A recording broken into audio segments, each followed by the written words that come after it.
Morning guys! Mabuhay! Welcome back to our channel. Ngayon guys, magluluto po tayo ng pineapple fried rice. Meron po tayong pork floss, meron po tayong raisin, meron po tayong pineapple chunks, meron po tayong magic sarap, at saka meron po tayong kanin na naluto na. Ayan. Basmati rice po iyan, kasi healthy po iyan. Ayan, may garlic, may onion, may paminta, na durog po iyan.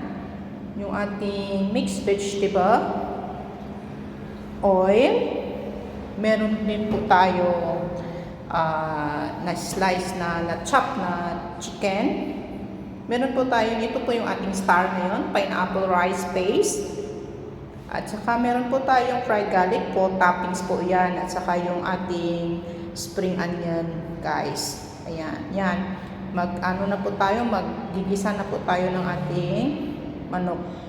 Tsaka painit na po natin yung ating kawali. Nilagay ko na po yung ating garlic, onion, at saka yung chicken. Tsaka halu-haluin lang po natin yan hanggang sa maluto yung ating chicken.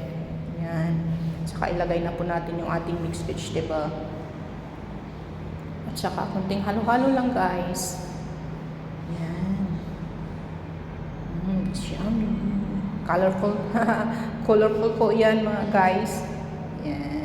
Ilagyan ko na po yan ng konting salt lang. Ayan. Ayan na po yung ating pineapple paste. Yan. Halo-haloin lang hanggang sa mag-even po. At saka ilagyan na po natin yung ating nilutong kanin na basmati rice po iyan. Luji ay po iyan.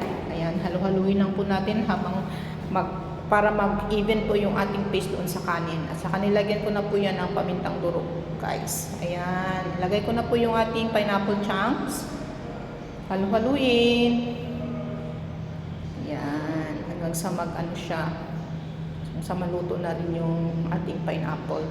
Ayan. Okay na po yung ating pineapple fried rice. Thank you guys for watching. Enjoy!